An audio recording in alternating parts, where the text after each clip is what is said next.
Thanks for checking out SYMFONI on YouTube. Please be sure to subscribe and like our videos for updates.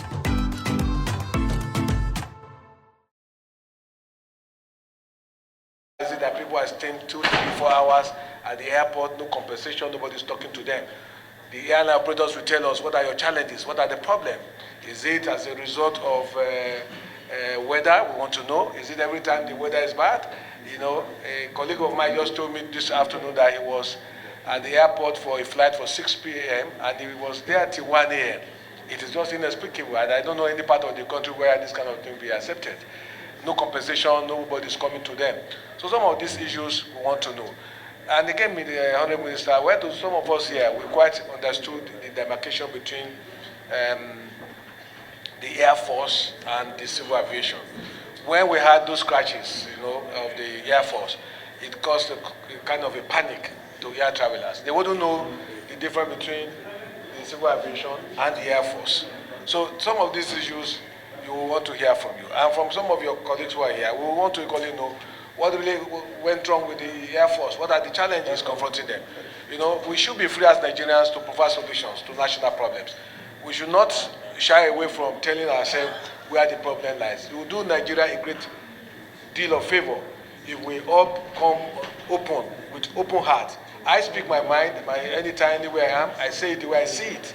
I may not be 100% correct, but I want people to know where I'm standing on issues. So, Honourable Minister, you are all here. It's a very formidable team here. All the head of agencies are here. The PAMSEC is calling here. And the airline operators, I think we are free to go. So once again, I want to welcome you on the industry of Nigeria within the People's Parliament, having a representative of the people before us. And so it's an opportunity to speak to Nigeria regarding the activities that we do in civil aviation, most of which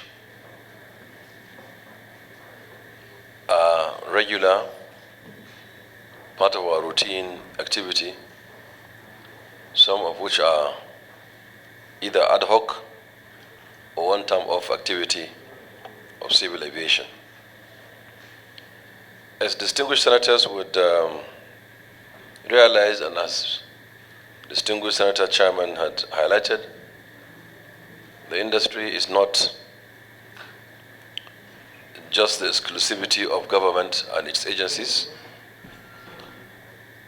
It is the totality of the players within the industry, including airlines, ground handling, catering, hotel, food and beverages, and so on and so forth. And of course, this committee also is an integral part of civil aviation of this country, the committee of the Senate. So, Mr. Chairman, I would crave your indulgence perhaps to begin, if you allow and permit, to distort the sequencing, perhaps to gain time also and gain traction, and to be able to provide answers, solutions, and continue discussion if the airline operators of Nigeria will begin by stating their issues, and then the airlines as well, and any other entity here present, and then we on the side of government will take over and answer some of the queries and discuss some of the issues and concede to those that will concede and propose solutions, and then for the distinguished Senate committee to rule upon. Or emergency landing. What are those implications? What are the problems? You should be able to answer, to tell us these problems. If it is from the side of the aviation expert or managers, they are seated here. So let us know what are the problems. Well, I want to thank this committee for inviting us, because I see this as an avenue to educate Nigerians. We don't feel bad that we are invited, you know, for issues like this. I see it as an avenue to educate Nigerians, I mean the entire populace, on what is actually happening. The aircraft itself has live component parts. The aircraft is like a human being, so whether you use it or you don't use it, if it is grounded, it will be to the detriment of the airline. So the airlines have no business trying to delay their flights or cancel flights. It does not, cancellation of flights or delays do not help any airline in any way. Most importantly, delays sometimes occur because of the stringent safety demands in aviation. There are no halfways in aviation. If it is not optimum, it is not allowed. So safety must be the watchword at all times. There are several reasons why delays do occur. One of them, the aircraft might go take. The captain might get into the aircraft and notices that he could not go at that moment. He cannot go into the skies with such a plane. You are required not to move with that plane. And this is just like you can wake up in the morning and you feel sick. The same thing with the aircraft. No matter if the aircraft can come back from sea check and the same day develop a problem, you are not allowed to fly it. You may have brought in passengers to go into the aircraft. As at the time of starting the engine, something happens. You must, because of safety, ground that plane at that moment. This will bring about a kind of delay. Delays are not only caused in Nigerian airspace. Even abroad, I've been on a British airline from 10 o'clock in the morning to 2 p.m. In fact, that aircraft was supposed to leave Britain at 10 o'clock. I called my wife at 10 o'clock. At 2:30, I called my wife. My wife said, you landed so early. I said, no, we are still inside the aircraft. And they were giving us water. We were inside the aircraft. When they went to the threshold, they announced that one of the engines couldn't power very well. We went back. 99% of the passengers were Nigerians. Nobody said a word. They continued working on the plane. On more than 7 occasions, we went back. At the end of the day, we took off. Nobody made noise. Then come back to Nigeria. Let Captain Najomo tell them that, I could see that from my there's a light. I need to call the engineers to address this. Mayhem. Everybody will be banging on the plane. They brought rickety planes. They brought old planes. The planes are not good. They will fall, and the captain will say, I'm coming, just a minor. Nothing like minor. They'll be shouting. They become so excited. At the end of the day, they will not even allow the airline to take charge of the situation. This also will bring about delays. And when they force the captain to abandon that aircraft, because they will never allow you to use that plane again, even though whatever the cost may be, it might be very minor. As they are stepping out of the plane, some will take their phone, Pastor, that thing where you talk, it don't happen, no, we nearly crashed. So these are the issues. In as much as there are things that cause or bring about delays, the passengers also are not helpful. I want to start with them. They are not helpful. A passenger will come, passenger facilitation is part of the causes of delays. You may have a 6:30 flight, and you have a passenger who would come in with, Nigerians travel with a lot of luggage, who would come in with about 5 suitcases and be saying, please now, allow me to carry this one free of charge. They don't do that when they face British Airways or Delta Airlines of this world. They come to Nigeria, they do these things. You see somebody smuggle about 25 kg of luggage to the airside and wanting to go into the aircraft with 25 kg of luggage to get onto the plane. And you tell him, look, I want to check this in for you. He will refuse. That when I was flying from Atlanta, via Miami to New York, he'll be mentioning so many countries for you. Nobody ever stopped me with 25 kg of luggage, which is also unsafe to be put in a hard track inside an aircraft. We are aware of a situation where airpeace was delayed for 1.5 hours because a woman barricaded the door, wouldn't want to come in. Nobody, even fan security, couldn't take her out. Everybody is a journalist. They had their cameras ready. If we force her out, problem. She ended up delaying that flight for 1.5 hours until passengers, co-passengers now decided they would take it out on her before she now exited, was arrested. The next morning, the husband went to the press, went to the social media, and for 1 good month, disparaging an airline for nothing. So passengers also kind of, when you get some of these reports, maybe out of ignorance or maybe deliberate falsehood in some cases, exacerbate the situation. For example, recently you saw it. Somebody said that a flight going from from Abuja to Asaba couldn't land and stayed 4.5 hours in the air because of shortage of fuel. Yes, and people now started, yes, it's there. You saw it 2 weeks ago. It went viral. That they went to Asaba, they couldn't land, and the plane hovered for 4.5 hours because of shortage of fuel. I don't know if that aircraft was hovering with air or water. I just don't know. But people believed this. This is why I started to use this as preamble to buttress the fact of you inviting us here, because it will help to educate our people. No airline wants to delay or cancel flights for the fun of it. Nobody. Now, why is my president not yet here? He was en route to this place. There was bad weather. They turned back to Kano.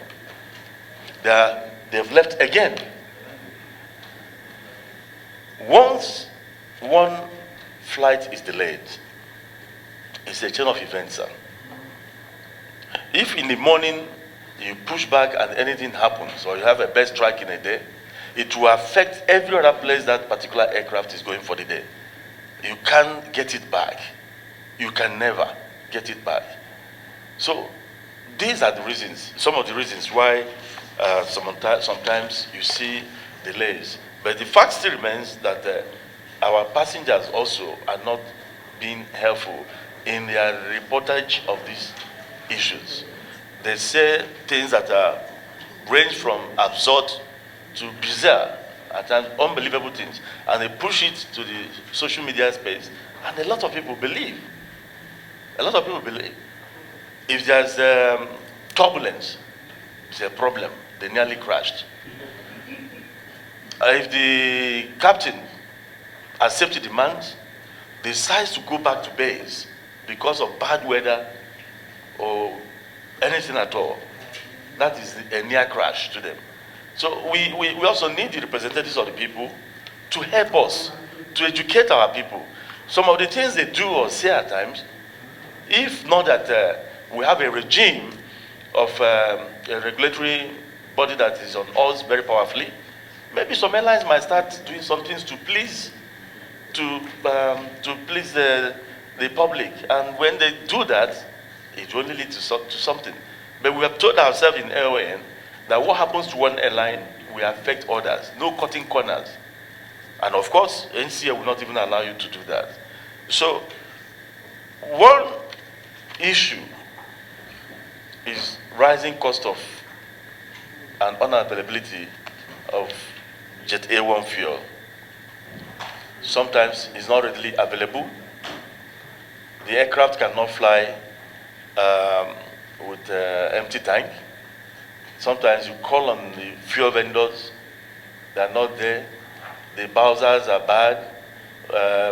We don't have this thing in Nigeria whereby there's a point, I don't know what they call it, I've forgotten what yes, where everybody can. So they keep on using bowsers to bring fuel to the airport vicinity. Sometimes it breaks down. The airline will be affected.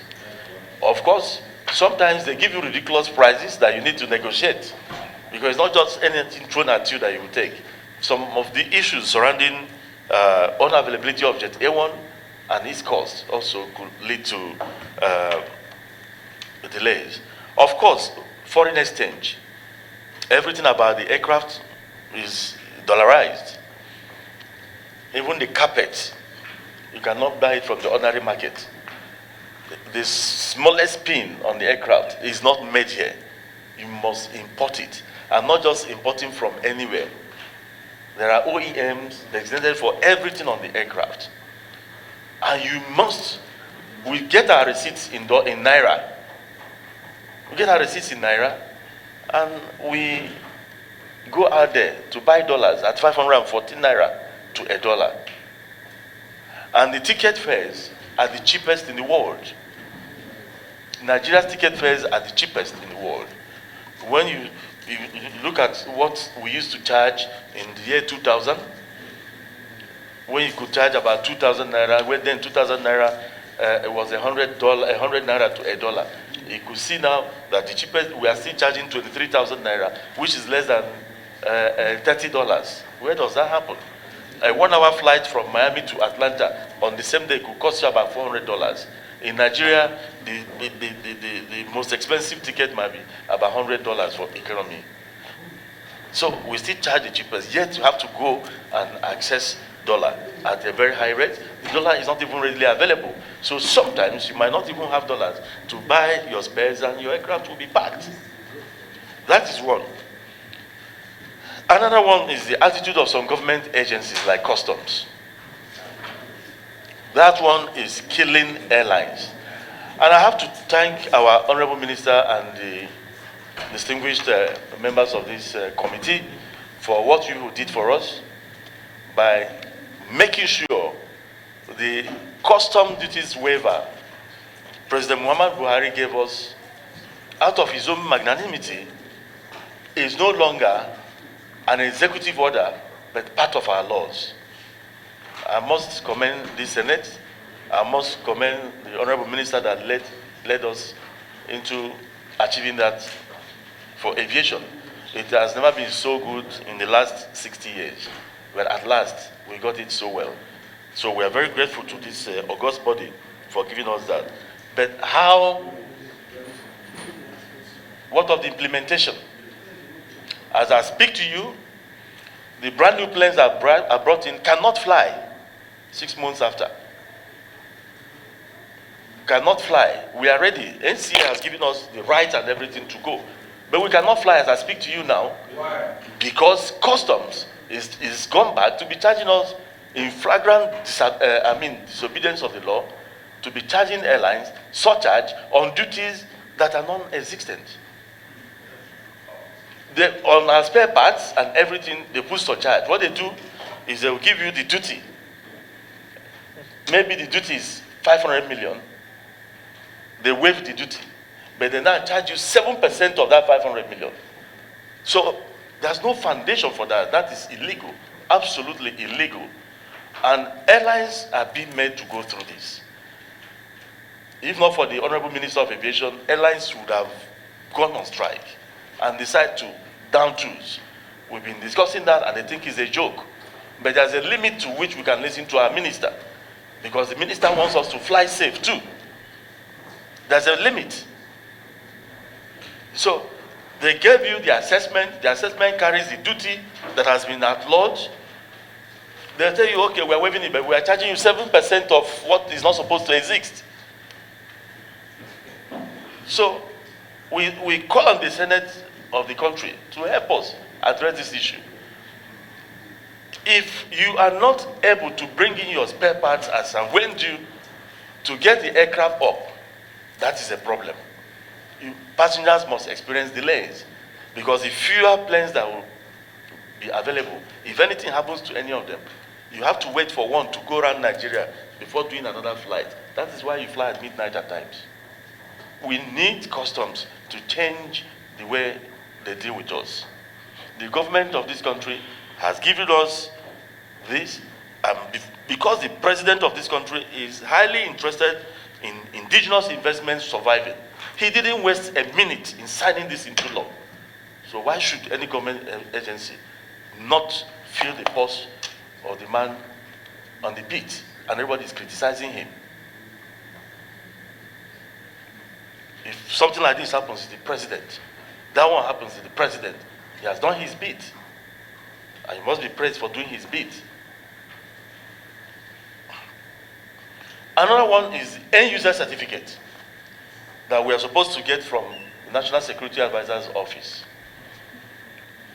They developed a portal where there are certain parts that are designated as dangerous goods, you must get the end user certificate before you are allowed to import those parts.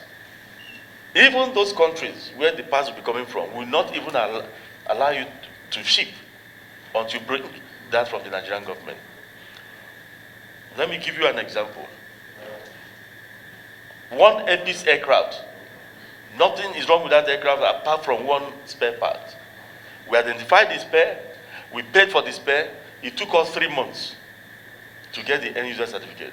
If you go to the portal, I don't know, they don't know how to address the portal, they don't know how to go through it. It took us 3 months while the plane was lying there on the ground. That's colossal loss. I'm bringing this to the fore so that some of the agencies, they may not know, to help us. Aviation is not a profitable venture. I'm happy you have a distinguished Senator Nala with you. It's not a profitable venture. It is not. But it takes it's addictive. When you go into it, it's addictive. You can close your other businesses to go into it. Our minister knows more than I do. He's both a pilot and an engineer, aircraft engineer. So it's addictive. Once you're into it, you never do any other thing again. Those of us in it are just in it for service. And we should be helped to help our country. I think also the airports should be helped to, develop more parking spaces. Now we are bringing in more planes. So many airlines are bringing in more planes. There are going to be planes all over. But the parking spaces are not there. So sometimes in the morning, if you have a 6:30 flight, Arik will need to do some push. Airpeace will do to extricate one aircraft. All those time wasted, you can never get them back. So the 6:30 a.m. flight might end up going at 7:30 because of parking constraints. So I think the Ministry of Aviation should be funded more to help us develop more aprons so that we can have more, because a lot of airlines are actually coming up now. Then of course, we've talked about weather. The issues of that one is constant. When it happens, it could lead into both delays and cancellation. For example, a flight coming out of Calabar, if it is delayed at 4 o'clock, remember that flight might be coming from Calabar to Lagos. It lands Lagos at 5 o'clock. From 5 o'clock, you have to go to Abuja. From Abuja, you go to another place. All those places, all of them will be delayed. And if it happens in Calabar, by 6 p.m., Calabar is a sunset airport. So when the aircraft becomes okay, you may not be able to fly that plane out of that sunset airport. Because it's a sunset airport, that flight will be cancelled. Not even delayed this time. Cancelled. The plane might not even be able to take off from that point. The next morning, that plane was supposed to have been in Lagos at night to start its normal schedule in the morning. But now, it will start from Calabar in the morning. By the time it gets to Lagos, if weather permits again, by the time it gets to Lagos, it might be late. So the next day, you might experience delays. See, this is not peculiar to Nigeria, I must confess. It's not about our government agencies not doing what they're supposed to do. No. It is not peculiar to Nigeria. But what is peculiar to us is the way we handle issues, fallouts from issues like this. We get so excited, we exacerbate the situation, we put our falsehood out there because it's sweet in the ears. I've flown on Delta Airline from Miami to Atlanta, 1 hour flight, 20 minutes to land. They told us that there was a storm ravaging Atlanta. So we diverted to Charlestown in South Carolina at 10 a.m. We landed there 10 a.m. They told us to take our hand luggage and leave the checked-in luggage. Why? Because the duty time of the pilots had elapsed. That means we needed to wait for another set of pilots to come and take us. Within 30 minutes, the storm stopped in Atlanta. Delta had more than 20 flights now announcing Atlanta going. But that was not our flight. Those of us who came from Miami, we stayed till 10 p.m., over 10 hours that day. We stayed till 10 p.m. They served us water and biscuits. We waited for our turn. You dare not do that in Nigeria. You dare not try it in Nigeria. People need to be educated about how aviation works. It is one aviation in the whole world. There's nothing like Nigerian aviation separate from how it is done anywhere. It's the same demand. So we waited patiently because they had to bring. It was a force majeure. The weather that caused that was a force majeure. In Nigeria, force majeure they will tell you to put them in the hotel. That is the convention. It's a lie. Some will demand 5-star. If the airline wants to do that for you, fine. This is a domestic flight. Even international, you go back to where you're coming from. I stayed there until they brought another set of pilots and another transloaded our luggage, and we left quietly. Nobody said a thing. That cannot happen here. Some people that report to you, Mr. Chairman, sir, some of them, I've seen a man in his early 60s at the business class lounge where Apis flies from the GAT, watching pornographic movie on his telephone. When they announced Abuja, this man didn't get up from his seat. I saw one of our staff going to him to say, "Sir, your flight had..." Almost slapped the guy. I just beckoned on the guy. I was there at the airport that day. Because I was passing through and saw what he was watching. I said, this man will miss his flight. Leave him. When the flight had gone, 1 hour after the flight had gone, he got up, went to the Basho gate to ask about his flight. Why wasting time? I just got up. I told people around me, you see what this man would do. He went there. When they told him that your flight had gone since over an hour, the next thing he slapped my staff. He slapped another person's child. And I turned to him and said, that was the first time in my life I most encourage violence. I said, if you raise your finger on any of these children again, I'll tell them to remove your limb. You were watching pornography. I said it, and I turned to passengers. I said, this man was watching pornography. Yes, I did that. I said, the man was watching pornography. Let us see I will show you what he was watching. Immediately he packed his things and started leaving. Some people wanted to video him. I told them, no, don't do that. These are part of the things. I've seen people who come to the airport and say that we didn't make announcements. Nigeria Airlines, if you go to America, it is like this, it is like that. Everybody's quoting America. And they will get to the counter, destroying all our computers. I'm not talking about airpiece, all the airlines. They do it to all the airlines. Destroying everything. In one occasion, I asked this guy, what is the problem? He said they didn't make an announcement and the flight left. I said that plane was carrying 136 passengers. How did the other 136 go? And only you was left untouched. Then he was arrested. And another thing is that when they get arrested, they should be prosecuted to the end so that they should be used to set an example. The airlines are really suffering a lot. No airline wants to delay flights. The advent of COVID also affected airlines in Nigeria. Many of us sent our planes out in October 2019, waiting to get them out before December to use those planes in December 2019. But remember, COVID had started abroad in 2019. The effects had started, dealing with them.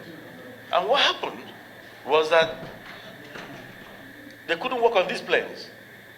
By January 2020, lockdown, total lockdown in many countries in Europe and America and Asia, Middle East. Nobody was working on these planes. Aircraft in Nigeria is governed by calendar. The C-check system is governed by calendar. So whether you use the plane or you don't use the plane, When it gets to that calendar, even if you bring a brand new plane today, 18 months or 24 months down the line, it will become due for another C check. So while those ones we are there, more we are going. At the end of the day, APs had about 20-something planes abroad, stranded. Not the fault of anybody, but as a result of COVID.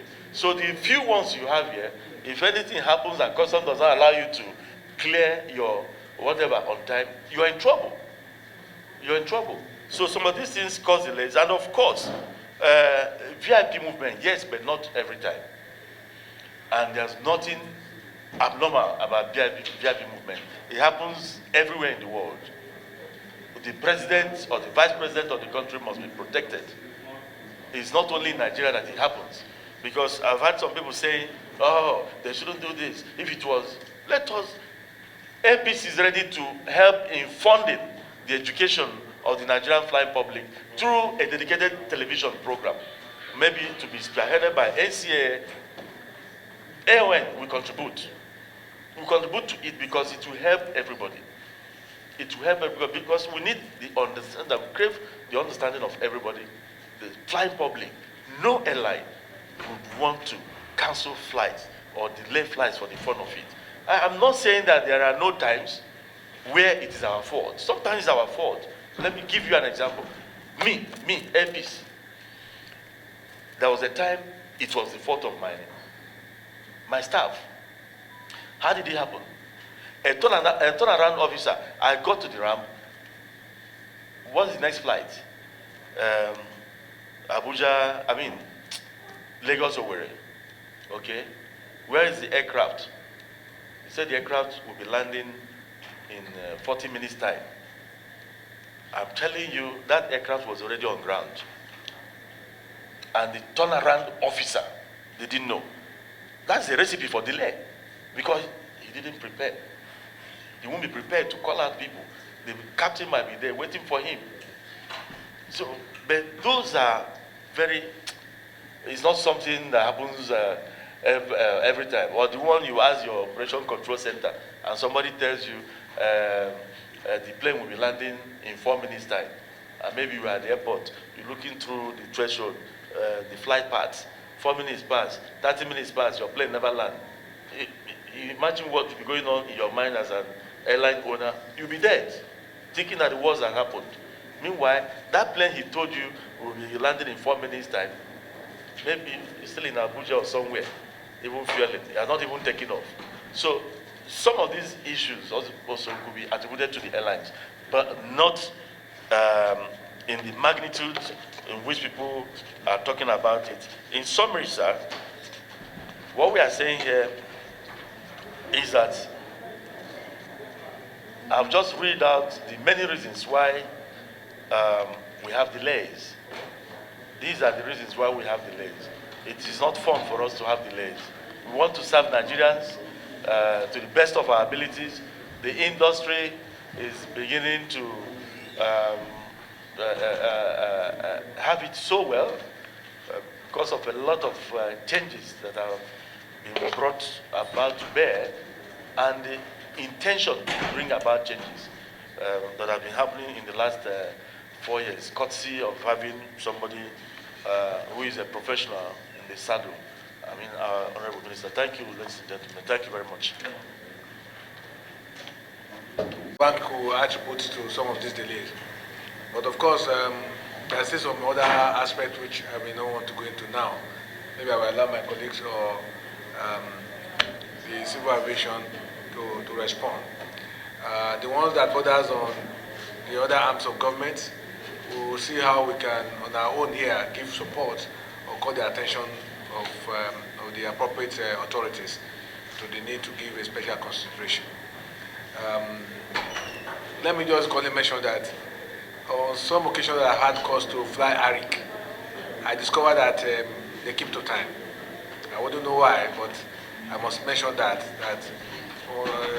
because of this office, when I travel, I take particular notice of the operations of the airlines, and I ask questions at the airport. ARIC somehow, I wouldn't know how they succeeded with theirs, but they hardly delay flights. I must say that about ARIC. But all the issues you have raised, these are issues that You never brought to our notice in the first instance. Okay, because you see, at the end of our gathering here, we could go back to the Senate and come by way of a motion. And the Senate will accept whatever recommendation we are passing as a resolution, and will call the appropriate authorities to it. For instance, it is inexplicable that they are giving you additional taxes on levy on the servicing part, you know, which was contrary to the concept of the agitation in the first instance. Okay. Again, you talk about the end user certificate. I never knew about that there's a problem. I mean, there's an issue along procuring servicing part that you needed end user certificate, and it took 3 months. It's enough to grant the airline. Okay, and you may not know that even the head of those agencies may not even be aware of it. They may not be aware that it takes that 2-3 months to get end user certificate. I recalled that I wouldn't know what is obtainable now, but in time past, when you import armor cars, you apply to the NSA for end user certificate. It doesn't take more than 21 days. You know, so if airlines would stay 3 months to get end user certificate, it's just inexplicable to me. So these are some of the issues that you have revealed. I mean, you have opened our eyes to now. So we start meditating on how to get the attention of the president to it. Yes. Sorry, if I may, and I'm aware of the effort of the taxes on spare parts. I'm aware. I've been following it, and I spoke to you about the recent tax, the 7%. I think, Honorable Minister, what I would suggest is that we need a meeting with the Director SSS, with National Security Advisor, yourself, airline, and us. We know all these issues. Let us iron them. Let us have a custom desk. For example, for the aviation. Let us have a security SSS desk specifically attached for this purpose. Let us have the Office of National Security Advisor, somebody to be on that desk, and then we can give them what it takes, the entire structure of our aviation industry, and tell them how their actions is affecting smooth operations of airline, and then let them come with suggestions as to how we can make it seamless, because this thing is only peculiar to us. We all know it's peculiar to us. Those of us who have some little privilege of flying outside, we know that this is peculiar to us. And I kept on saying about these issues, but it appears that we have reached a stage where it's important for us to sit down with them. For example, Honorable Minister, if you have an aircraft in Benin or in Kaduna or somewhere, not specifically Port Harcourt, Lagos, Kano, or somewhere, and you need to go for maintenance, they will tell you that you have to leave Kaduna to come to Abuja for outward clearance. I'm telling you, Honorable Minister, some of these things you will not know, they will not tell you. But airlines will tell you this. Then you come to Abuja, only crew are inside. Then you do outward clearance. And then before you jet out, you have wasted that fuel that ordinarily should have been a saving in the country. You have wasted the hour on the aircraft, which you know we have to pay per hour. You have wasted so many things. You don't run a country this way. Every kobo saved for this country, every kobo is important, because the fuel for, even if it is a hawker, to leave Kaduna and come here, is around 200 and something thousand. If you employ somebody and you are giving him 30,000, that will take him 1 year. So this is how to run a country, not to be wasteful. So if these issues, Honorable Minister, I beg you, urgently, talk to these people, let us sit down and iron out these matters. They are very, very important.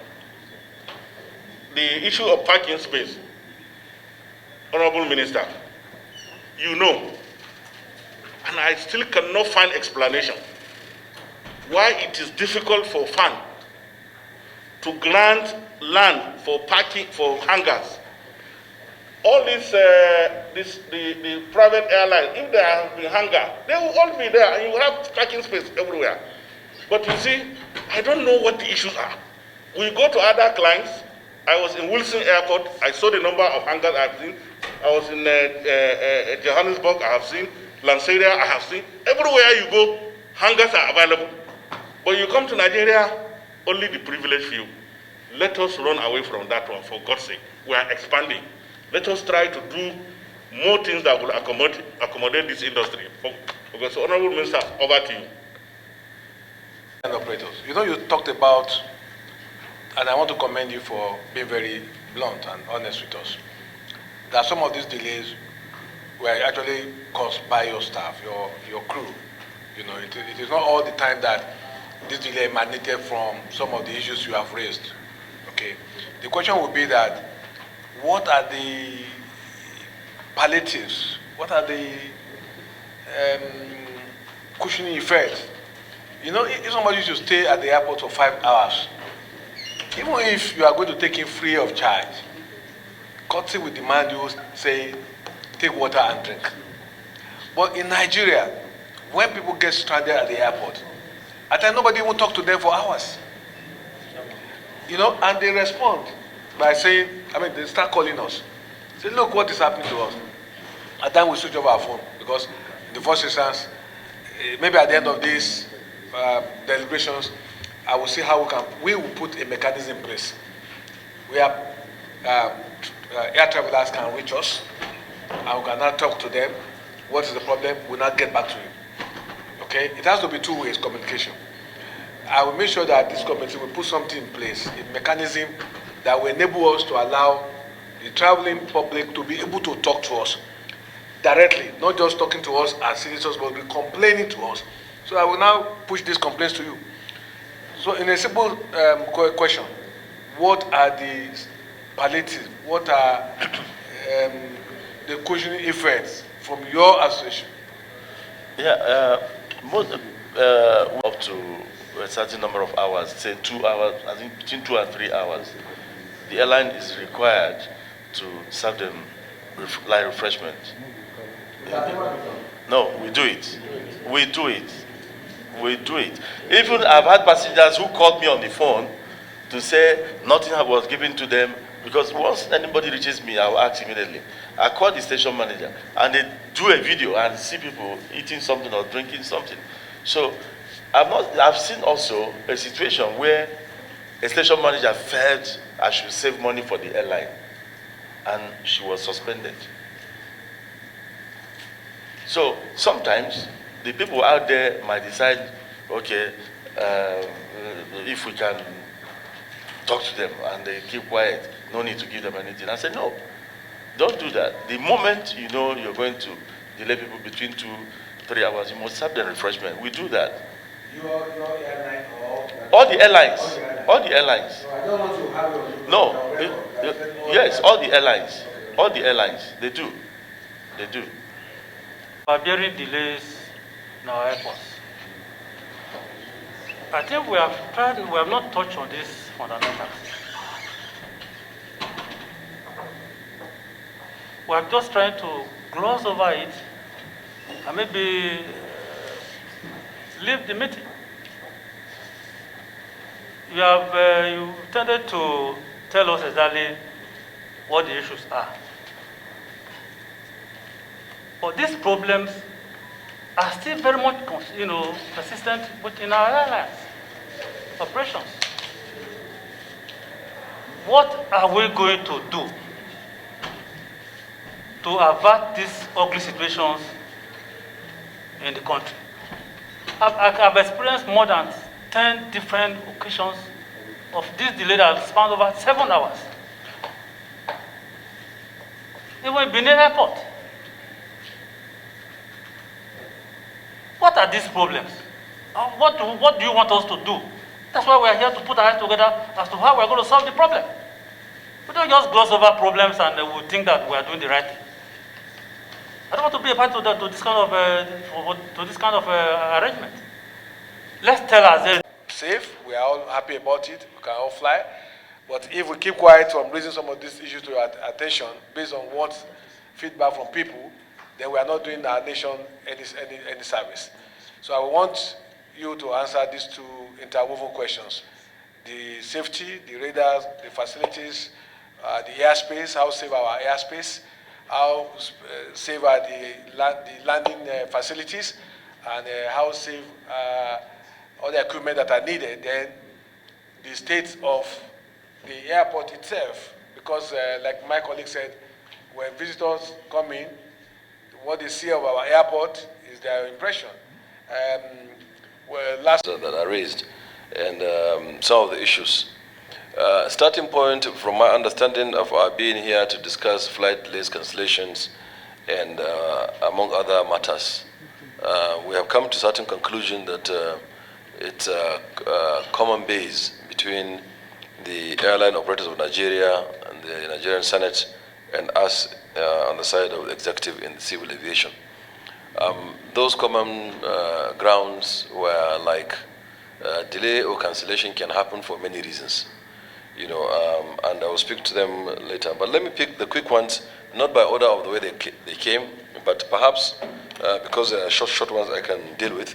Visibility and inability of pilots to get into airports once it dropped certain minimum. Recently, we have done the best that we can to put ILS Cat 3 in most of these airports. At least we are putting 15 airports out of the 22 that we originally had.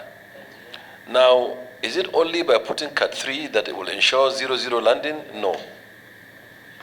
What are the other issues? The other issues are that those airlines that want to fly into that airport themselves will have to have their aircraft equipped to fly that Cat 3, that's number one. The pilots need to be trained to fly that Cat 3, that is number two. And also, above all of that, they need to be current on them, and then they need to be proficient in flying those landing aids. Now, if I am speaking as an operator, which we don't accept, but if I'm speaking as an operator, if I'm Air Peace, for example, I'll do the math. Also, okay, how many times in a year will I intend to go to Kano and don't get into Kano due to Hamatan? Consistently in the last 60 years, it has shown that there has never been more than 2 weeks of operations that will make you not to be able to get into Kano due to visibility. Government has spent colossal amount of money to establish that Cat 3. Then, how much will it take for me to train my pilots, to equip my aircraft, and to keep them current on flying those Cat 3s?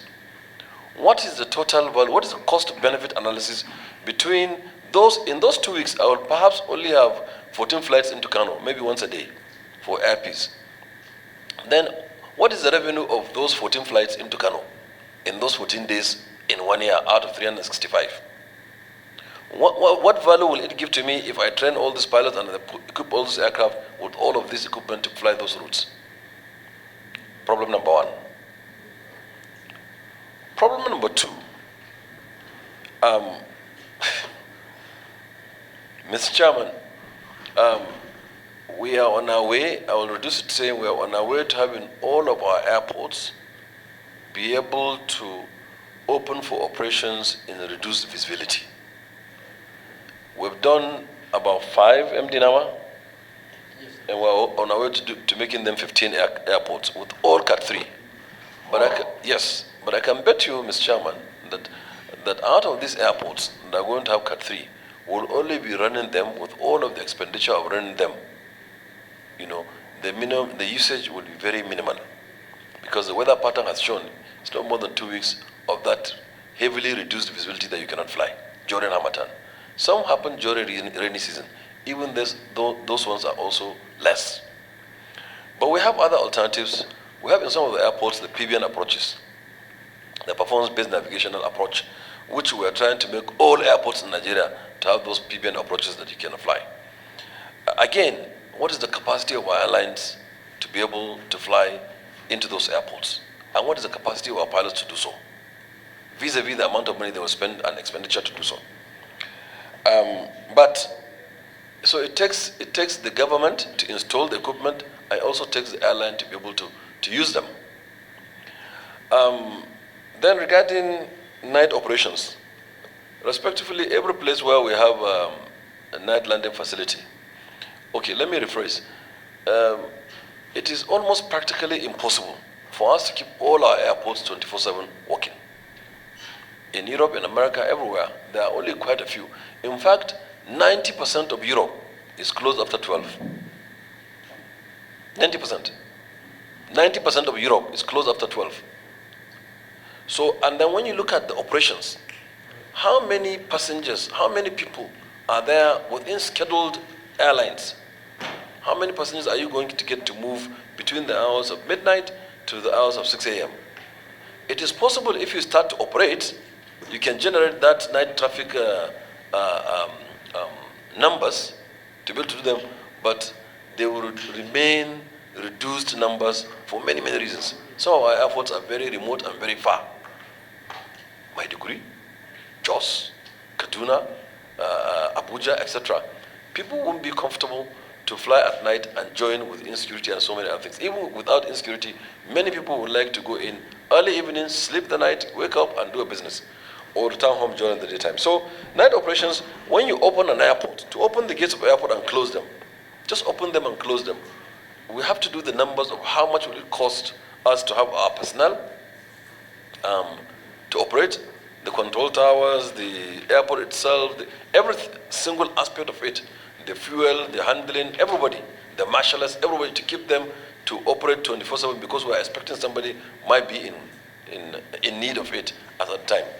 However, if you place us on notice, these airports will be open.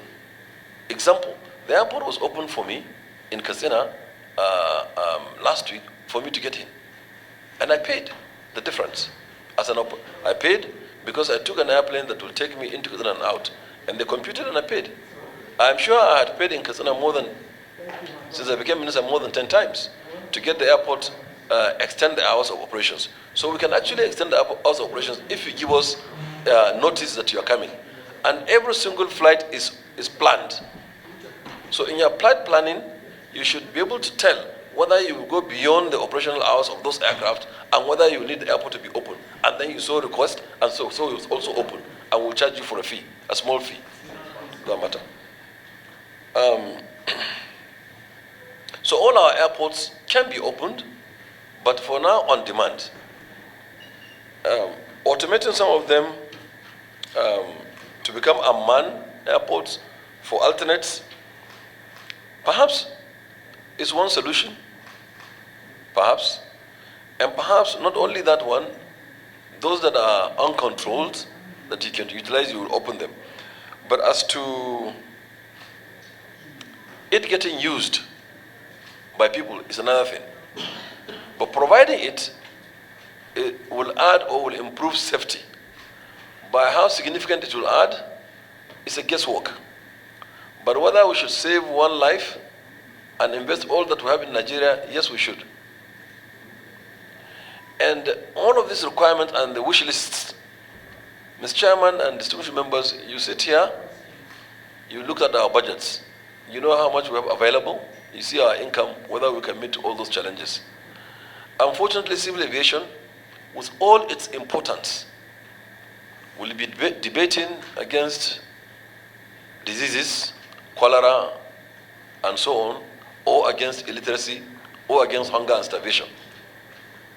So if the Honorable Minister for Disaster Management and so on is debating against me, there probably has been, perhaps maybe a flood in Zuru, and that she wants to run and go there, and she needs money to do so.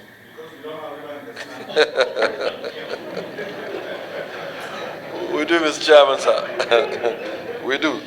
So aviation is in a very unique place. We oftentimes been seen as elitist, which really makes me really feel very, very, very bad. The liberalization of the air transport sector had shown to us that it's no longer an elite thing to fly. Before, only very few can afford to fly, but when you have numbers of airline increasing as it is being done now during our tenure, because people are seeing what we are doing and taking advantage, and they're bringing in more and more airplanes into the industry. You know, there is oversupply. So therefore, prices will definitely come down. Somebody ran maybe for the marketing of it and started selling tickets at 16,000. When Europe opened up, if you remember, Mr. Chairman and Deputy and rest distribution members, when they opened, we started seeing tickets of $50. $50 a ticket. London, Paris, $50. I had flown it. Because they opened. Because there are too many supply. So we are on our way to liberalizing this sector, and to get it to drive it down. And Airpeace had spoken one time, and he's busy also saying it in every forum, which I wish that he stopped saying so, that they had took to our advice, and they've seen that there is a difference between you operating a brand new airplane of this generation of 2021 than an airplane that is built 20 years ago. Certainly the one that is built 20 years ago will burn more fuel, will require more maintenance, so it will be more expensive for you than the airplane that you're flying now. In this day and age, it takes less fuel, it has more efficient.